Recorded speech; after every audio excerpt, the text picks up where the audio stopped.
नमस्कार, चर्चा में आप सभी का स्वागत है। मैं हूं संतोष चौधरी। पानी पर तैरता 5 सितारा होटल, या यूं कहें कि एक छोटी सी कॉलोनी ही पानी पर है।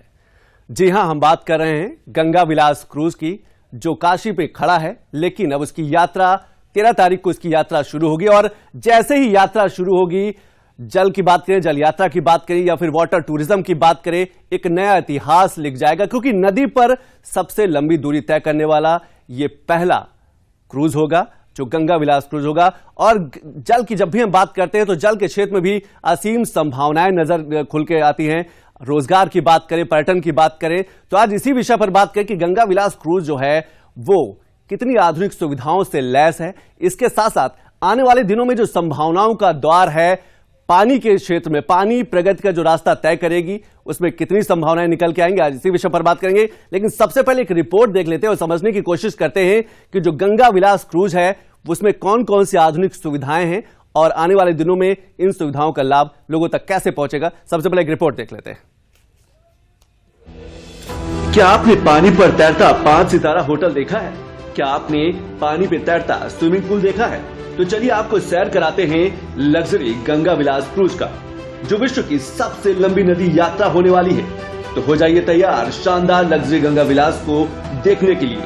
यह है गंगा विलास की शानदार लॉबी, जहां आप बैठ सकते हैं, देश दुनिया से जुड़ी मैगजीन पढ़ सकते हैं, रिसेप्शन पर क्रूज से जुड़ी जानकारी ले सकते हैं। क्रूज पर आपकी सेहत का भी खास ख्याल रखा गया है, इसलिए सभी आधुनिक मशीनों से लैस जिम भी है, जहां आप जाकर किसी भी समय वर्कआउट कर सकते हैं। यानी यात्रा के साथ फिटनेस का पूरा ख्याल गंगा विलास क्रूज पर रखा गया है। अच्छी सेहत के लिए अधिक वर्कआउट करके आप थक गए होंगे, तो चलिए चलते हैं लग्जरी कमरे में, जहां खास लाइटिंग और डेकोरेशन किया गया है, ताकि आप यात्रा में भी सुकून से चैन की नींद सो सके और अपनी यात्रा का लुत्फ उठा सके। अगर कोई गेस्ट आपके रूम में आता है तो उसके बैठने के लिए विशेष सोफा भी है, ताकि तसल्ली से बैठकर बात कर सके।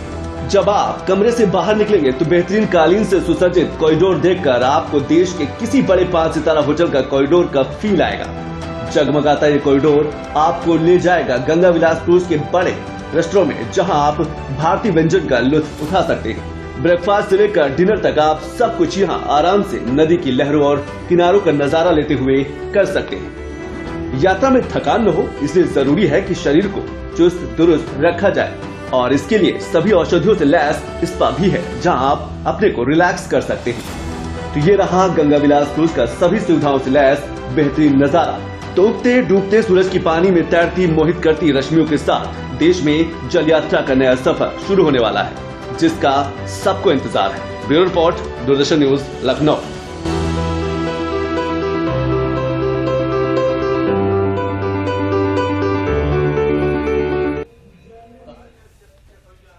तो 3200 किलोमीटर की शानदार यात्रा शुरू होने वाली है और आने वाले दिनों में एक बड़ा बदलाव का संकेत है। हम ट्रांसपोर्ट की बात करते हैं, रोड की बात करते हैं, लेकिन अब वाटर टूरिज्म की तरफ एक बड़ी संभावना है और सरकार इसीलिए लगातार फोकस कर रही है कि हर क्षेत्र को जोड़कर रोजगार की जो संभावनाएं हैं उनको बढ़ावा दिया जा सके। और जब जल यात्रा की बात करते हैं तो पानी पे प्रगति का जो रास्ता है वो आने वाले दिनों में तय किया जाएगा। आज इसी विषय पर बात करेंगे। इस साथ खास मेहमान हमारे साथ जुड़े हैं, लखनऊ स्टूडियो में जुड़े हैं डॉक्टर रईस सिंह जी हैं, आर्थिक मामलों के जानकार हैं। इसके साथ साथ वाराणसी से रामेंद्र सिंह जी जुड़े हुए हैं, जो वरिष्ठ संवाददाता है। उनके साथ एक खास पैनल भी है, राज सिंह जी हैं, निदेशक हैं। सबसे पहले वाराणसी चलते हैं और रामेंद्र सिंह से समझने की कोशिश करते हैं। रामेंद्र जी, अगर आप मुझे सुन पा रहे हो तो गंगा विलास जो क्रूज है, इसकी यात्रा जब शुरू होने वाली है, सबसे पहले मैं राज सिंह से यह समझना चाहूंगा कि किन किन आधुनिक सुविधाओं से ये जो क्रूज है वो लैस है, क्योंकि पूरे देश को बेसब्री से इंतजार है। देखिए संतोष, जो गंगा विलास क्रूज है ये भारत की आध्यात्मिक संस्कृति, भारत के साहित्य और भारत का जो पूरा इतिहास है उसको अपने आप में समेटे। जो विदेश से आए, जो स्वीडन से आए हैं, उतर करके जो इसे यात्रा करेंगे, ये आज इन्होंने 500 साल पुराने दुर्गा मंदिर को देखा, जो यहाँ राज परिवार का है, कैसे उसमें आर्किटेक्चर क्या किया गया है उसको देखा, जो कलाकृतियां उकेरी गई हैं उनको देखा। इस समय गंगा आरती पीछे चल रही है, इस गंगा आरती में वो सभी 31 मेहमान शामिल हैं। वो देख रहे हैं कि भारत में किस तरह नदियों की पूजा की जाती है, कैसे देवताओं की पूजा की जाती है। ये ये एक अलग टाइप का उनका फीलिंग है और भारत के लिए एक बड़ी बात है कि भारत के इतिहास, संस्कृति और उनके खान पान को लेकर बात कर रहे हैं। हमारे साथ राज सिंह साहब हैं जो डायरेक्टर हैं इस गंगा क्रूज के। राज सिंह साहब, जो गेस्ट आए हैं वो क्या महसूस कर रहे हैं भारत के बनारस में आके लोग अपने आप को बहुत स्पिरिचुअल फील कर रहे हैं, बहुत रिलैक्स्ड हैं और यहाँ पे जो भारत सरकार और यूपी सरकार की जो अरेंजमेंट्स हैं वो बहुत ही उत्तम हैं और लोगों को बहुत ही स्पिरिचुअल फील कर रहे हैं। आरती में देख के लोगों को बहुत रोमांचक भी लग रहा है। रोमांचक बिल्कुल। आपने आज मंदिर दिखाया, उसके बाद यहाँ गंगा आरती लेके आए। हाँ, आज उन्होंने रामनगर फोर्ट म्यूजियम देखा और दुर्गा माँ का मंदिर भी देखा जो कि बहुत बढ़िया मंदिर था, 5 साल पुराना। और अब आरती देख रहे हैं तो इसका तो कोई मुकाबला ही नहीं है। ये तो भगवान शिव की नगरी है और हमारे जो मेहमान हैं इस चीज़ का पूरा फायदा उठा रहे हैं और बहुत अच्छी तरह से उसको एंजॉय कर रहे हैं। रामेश जी, क्या इनसे एक बार ये भी पूछे कि क्या ये भारत की सभ्यता, संस्कृति, आध्यात्म को समझने का एक बेहतरीन मौका है जो टूरिस्ट? ये क्रूज जो है मेड इन इंडिया में है, कलकत्ता में बना है और इसकी सारी टेक्नोलॉजी इंडियन है। इसमें जो मशीन भी है वो मशीन भी इंडियन ही है, तो इसलिए और इसका हमारा पूरा क्रू है वो भी इंडियन है और वो सारे अलग अलग प्रांतों से आया है। राजस्थान से है, एमपी से है, उत्तराखंड से है और यूपी से है, बिहार से है, उड़ीसा से है। तो ये हमारा जो क्रूज है हमारे भारत को रिप्रेजेंट करता है और क्रूज में जो सामान है वो भी हमारे भारत के हैंडमेड आर्टिस्ट ने बनाए हैं जिससे कि उनको बढ़ावा मिले उनकी चीजों को आगे बढ़ने के लिए। रामेश जी, एक चीज और मैं इनसे पूछना चाहूंगा कि क्या वाटर टूरिज्म, जल पर्यटन में संभावनाएं बढ़ेंगी अब इसके बाद?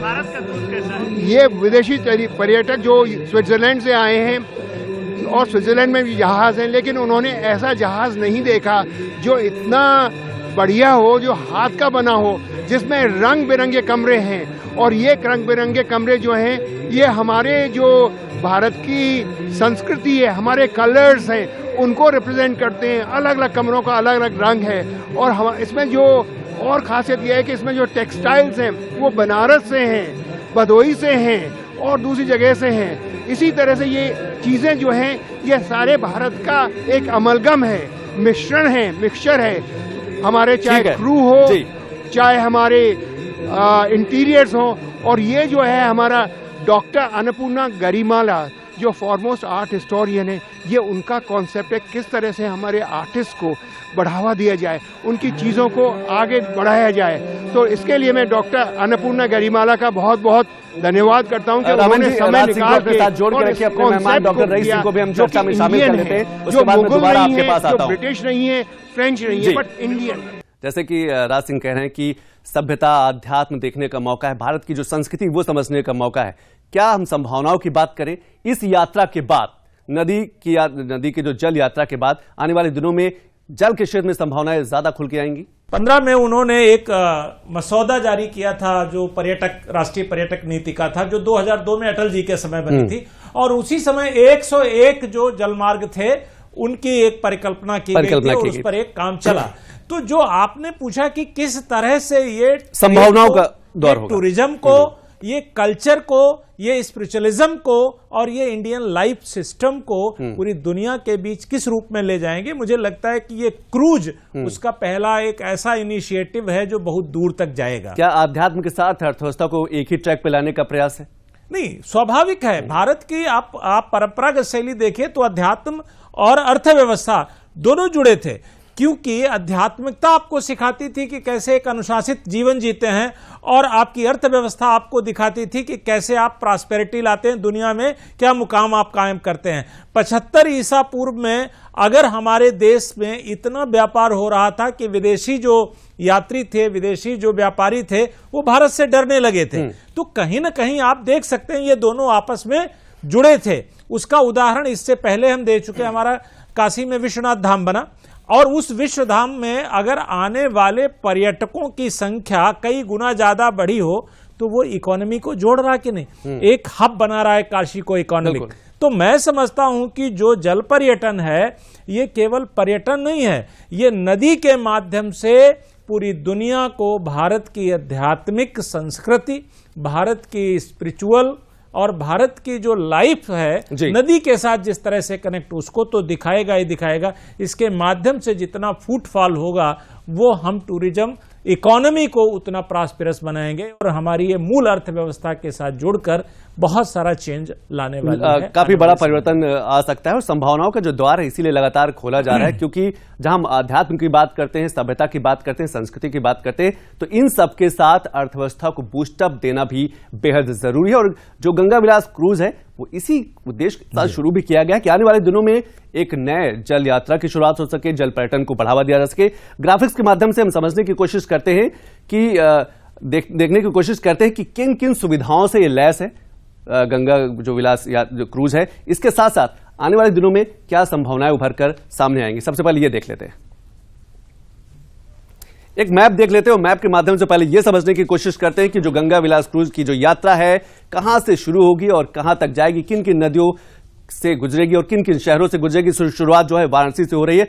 वाराणसी से इसलिए शुरुआत हो रही है कि आध्यात्म की नगरी है, गंगा जैसी पवित्र की नगरी है और यहां पर हम चाहे ग्लोबल उसकी बात करें, वोकल फॉर लोकल की बात करें, स्थानीय उत्पादों की बात करें, काशी तमिल संगम जैसा एक बड़ा कार्यक्रम पहले यहां से हो चुका और यहीं से ये सफर शुरुआत होते हुए धीरे धीरे सारनाथ होते हुए उसके बाद पटना पहुंचेगी। पटना के बाद ये कोलकाता में प्रवेश कर जाएगी और इन सबके बीच एक सबसे बड़ी बात यह है कि समय समय पर जो यात्री हैं, जो पर्यटक हैं, इनको स्थानीय जो मंदिर हैं, स्थानीय जो सभ्यता है, स्थानीय खान पान है, उससे भी परिचय कराया जाएगा। यानी कि जो वोकल फॉर लोकल की बात होती है, जो लोकल से ग्लोबल की बात होती है, वो इस यात्रा के माध्यम से भी पूरी कराई जाएगी। क्योंकि यहां के जो लोग जब वापस जाएंगे तो बहुत सी चीजें यहां के हस्त निर्मित चीजों को ले जाएंगे, यहां की सभ्यता संस्कृति से परिचय करेंगे, लेके जाएंगे और वहां पर वो एक ब्रांड एम्बेसडर की तरह काम करेंगे। इसके बाद ढाका यानी कि बांग्लादेश होते हुए ये ब्रह्मपुत्र पहुंचेगी, माजुली जो द्वीप है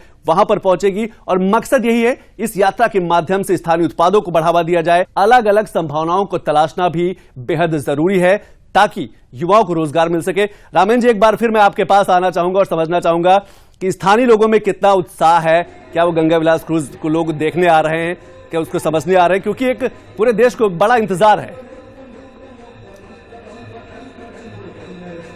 संतोष, पहले तो ये जान लो कि काशी की आध्यात्मिक महिमा तो पहले से रही है, उसमें कोई सोच संकोच नहीं है, लेकिन काशी इस लायक बने कि देश दुनिया के लोग देखने आए, इसके लिए प्रधानमंत्री नरेंद्र मोदी और योगी आदित्यनाथ जी का धन्यवाद क्रूज के डायरेक्टर ने भी दिया है। ये भारतीय इतिहास को जो कमतर रखते थे, जिनको लगता था कि देश दुनिया देखने लायक है, उनको ये रास्ता दिखाया गया है कि भारत का इतिहास, भारत की संस्कृति, भारत के जो मूवमेंट है, जिस तरीके से संस्कृति की इमारतें हैं, जो मंदिर हैं, जो हमारी धरोहरें हैं, उनको लोग देखना चाहते हैं। हमारी सभ्यता सबसे पुरानी, उसको लोग समझना चाहते हैं। ये बड़ी बात है। राज सिंह साहब से एक बार फिर बात करेंगे कि कितना उत्साहित है भारत पर आकर वहाँ के लोग। हमारे जो मेहमान हैं, जो स्विट्जरलैंड से आए हैं, वो भारत में आके बहुत उत्साहित हैं और बनारस में आके तो उन्होंने जो यहाँ की स्पिरिचुअल फीलिंग्स है, ये आरती देखी, दुर्गा मंदिर देखा, उससे देख के तो उनके बहुत ही जहन में, उनकी आत्मा में बहुत ही चीजें सोचने को मिल रही हैं उनको, और वो बहुत स्पिरिचुअल फील कर रहे हैं अपने आप को। संतोष, हम लोगों की भी उनसे बात हुई और वो बेहतर मतलब बहुत खुश हैं। उनको लग रहा है कि इस तरीके की दुनिया, इस तरीके की संस्कृति, कैसे भगवान, कितने बड़े बड़े मंदिर, वहाँ चर्च हैं, छोटे हैं, बता रहे थे, यहाँ बड़े मंदिरों को देख के अभिभूत हैं वो और खुश हैं कि भारत जैसी जगह के दर्शन कर रहे हैं और वहाँ के महत्व को। नदियों से पुराना रिश्ता रहा है अपने देश का, अपने लोगों का। पहले की सरकारों ने ऐसा क्यों नहीं सोचा कि नदी भी प्रगति का रास्ता हो सकती है, और रही भी है, हमेशा रही। नदियों को जीवनदायिनी कहा जाता है, लेकिन व्यापार, अर्थव्यवस्था, लोगों को इससे जोड़ने के लिए पहले इतनी तैयारियां या प्रयास क्यों नहीं किए गए? कहाँ कमी रहेगी, कहाँ कमी देखते हैं आप? संतोष जी, मुझे लगता है कि पहले टूरिज्म को लेकर ही इस तरह की कोई बहुत ज़्यादा सोच नहीं थी, क्योंकि आप अगर नीतिगत चीज़ों को देखें तो पहली 1982 में एक राष्ट्रीय नीति बनी और वो पीछे छूट गई। 2002 में अटल जी की गवर्नमेंट ने फिर से एक बृहद राष्ट्रीय नीति बनाई और अब फिर उसके बाद 2015 में आदरणीय प्रधानमंत्री नरेंद्र मोदी जी के नेतृत्व में जब सरकार ने इस तरह की नीति बनाई, तो आप समझ सकते हैं कि भारतीय जनता पार्टी शासित उसमें 2 बार वो बनी। तो ये टूरिज्म के प्रति जो पहले एक भाव ही नहीं था, वो भाव इस काल में आया, नंबर 1। नंबर 2, ये एक विजन होता है कि हमारी सड़कों पर, हमारे रेल पथों पर जितना तेजी से हम दौड़ रहे हैं, मनुष्य की लाइफ उससे कितनी डिस्टर्ब हो रही, उसके कौन कौन से विकल्प तलाश किए जाएं। तो जल जो है वो प्राकृतिक पथ है, प्राकृतिक पथ है। उस प्राकृतिक पथ पर पहले एक ऐसे विजन के साथ सरकारों ने काम नहीं किया, लेकिन प्रधानमंत्री नरेंद्र मोदी जी ने उस प्राकृतिक पथ को देखते हुए, और 101 मैंने पहले जैसा कि बताया कि जल मार्गों की बात आई। हमारे पास 5 इस समय भी राष्ट्रीय जो जल मार्ग हैं वो बड़े बड़े हैं, गंगा भागीरथी और हुगली तक, दूसरा ब्रह्मपुत्र सादिया में धुबरी तक, केरला का, आंध्रा, तमिलनाडु और पांडिचेरी का, ओडिशा और पश्चिम बंगाल का। अब आपको थोड़ा मैं और बताऊं, इससे देखिए हमको फायदा क्या होता है कि जब हम नदी में हम एक पथ विकसित कर रहे हैं, तो नदी का जो इंफ्रास्ट्रक्चर है, जो अब तक आए नहीं था, हमारी इकोनॉमी का मेन हिस्सा नहीं बना था, वो रिवर इंफ्रास्ट्रक्चर डेवलप होगा। नंबर 2, आप देखिए जो हमारी सड़कें जो थी वो इतनी भीड़ का वो माध्यम बन जाती थी, अब वो शिफ्ट करेगी, यानी हमारा पर्यटक अगर सड़कों से जाए उसकी बजाय अगर वो नदियों से जाए। तीसरी चीज आप देखिए, जितनी हमारी ऐतिहासिक धरोहरें और प्राकृतिक धरोहरें, मैंग्रोव जैसे वन, ये नदी के किनारे हैं, समुद्र तटीय क्षेत्रों में हैं। आप जब नदी के माध्यम से जाएंगे तो हर बड़ा नगर आपका नदी के किनारे है, हर बड़े पुरानी इमारतें, धरोहरें, चाहे वो राजनीतिक हो या वो आध्यात्मिक हो, वो नदी पर हैं। तो इससे क्या होगा कि देश और विदेश के लोगों का सीधा कनेक्ट नदी के माध्यम से ऐसे स्थलों से होगा। और अंतिम चीज आप देखिए, जो हमारे टर्मिनल्स बनाए जा रहे हैं, जेट्टीज जिन्हें कहते हैं, जब ये नदियों पर डेवलप होंगे तो एक शहर का इंफ्रा प्लस लोकल वहां का जो श्रम है वो इन्वॉल्व होगा, जिससे लोकल इकोनॉमी को बहुत ज्यादा बूस्टअप मिलेगा, रोजगार के साधन बढ़ेंगे, बिल्कुल स्थानीय अर्थव्यवस्था को बूस्टअप मिलेगा। एक चीज सवाल पे हम आपके पास जरूर आएंगे, लेकिन ग्राफिक्स के माध्यम से हम पहले देख लेते हैं कि जो गंगा विलास क्रूज है इसमें कौन कौन सी सुविधाएं हैं, कितनी तैयारी की गई है इसको आगे बढ़ाने के लिए। पहले ग्राफिक्स के माध्यम से हम एक बार देख लेते हैं।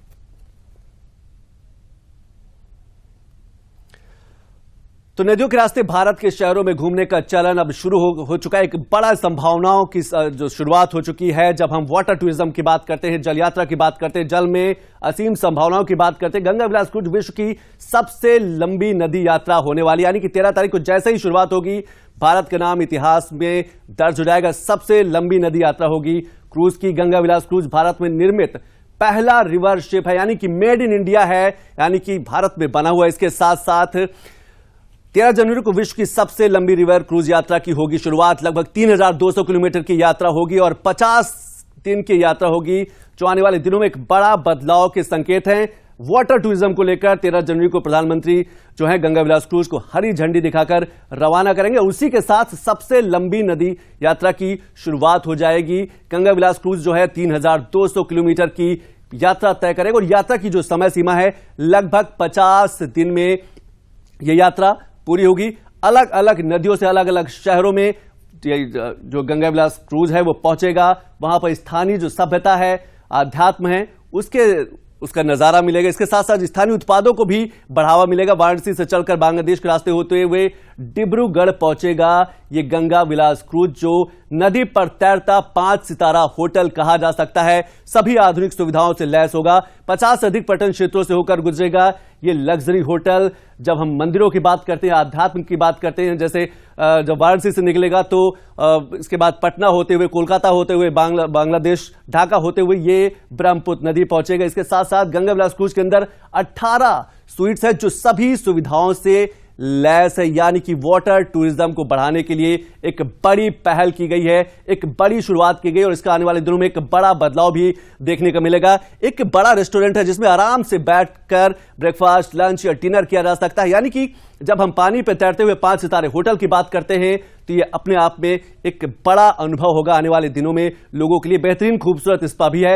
यानी कि 50 दिन की यात्रा है, अगर थकान है तो उससे रिलैक्सेशन के लिए भी स्पा है।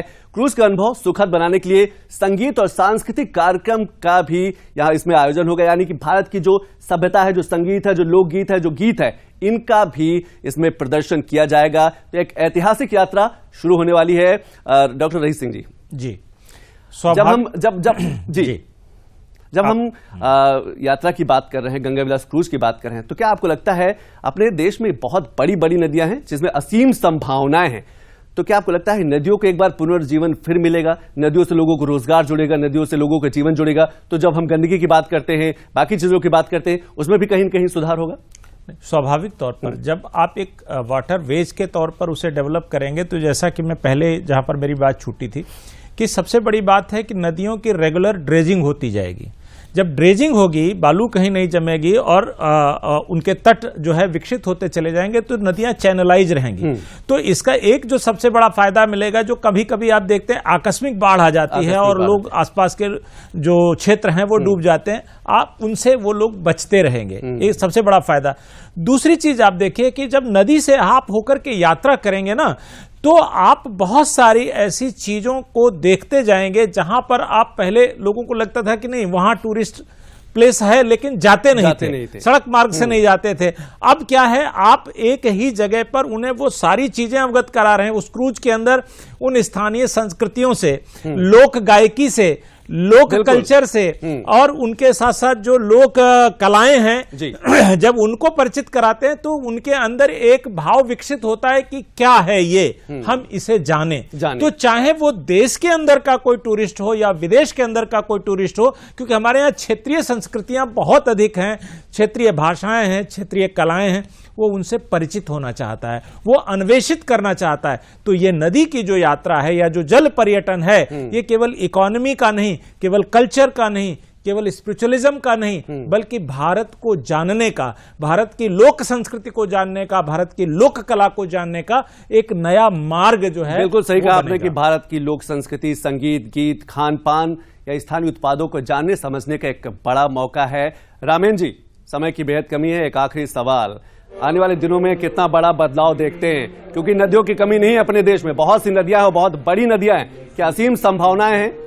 क्या पानी पर प्रगति के रास्ते खुलने वाले हैं? देखिए संतोष, कभी लोगों ने नहीं सोचा था कि काशी में क्रूज चलेंगे। काशी में सुबह शाम क्रूज यात्रा कराता है और एक नहीं कई क्रूज हैं। तो ये जो बदलाव है, ये बदलाव का दौर है। आज गंगा विलास क्रूज की यात्रा हो रही है और काशी से शुरू हो रही है। ये पुराना पथ है, लेकिन ये सब बंद हो चुका था। लोग भूल गए थे, ये राजनीतिक सोच वाले जो लोग थे कि उनकी जिम्मेदारी थी कि इस तरीके की तैयारियां करते कि पर्यटक भारत आता। ये केवल नरेंद्र मोदी या योगी आदित्यनाथ की जिम्मेदारी नहीं थी, ये पहले के लोग भी कर सकते थे, लेकिन शायद सोच वो नहीं थी। उनकी सोच ये थी कि लोग स्वीडन जाए यात्रा करें, लोग इंग्लैंड जाएं, इंग्लैंड और स्वीडन के लोग भारत आए, भारत की धरती, भारत की पुरानी सभ्यता, भारत की धरोहरें, भारत के लोग, भारत का जो अध्यात्म, भारत का जो संस्कृति है उसको देखे। ये भी भारत से जानी चाहिए ना। हम दुनिया के पीछे नहीं भागे, दौर आ गया है कि दुनिया भारत के पीछे चले और भारत को जान के चले। हाँ, इससे बहुत ही अच्छी संभावना है और इसमें भारत सरकार और ministry of shipping, Indian waterways authority, UP government और स्टेट गवर्नमेंट्स का सब बहुत हाथ है इसको सक्सेसफुल बनाने में, और ये सक्सेसफुल होगी। राज सिंह को बहुत बहुत शुक्रिया, आपका भी बहुत बहुत शुक्रिया कि वाराणसी से आपने समय निकाला, और डॉक्टर रईक सिंह जी ने आपने भी समय निकाला, इसके लिए बहुत बहुत शुक्रिया। तो गंगा विलास क्रूज की जो यात्रा है शुरू होने वाली है, यानी कि जल यात्रा, यानी कि जल पर्यटन को लेकर एक बड़ा बदलाव, बड़ी संभावनाएं आने वाले समय में देखने को मिलेगी। नमस्कार।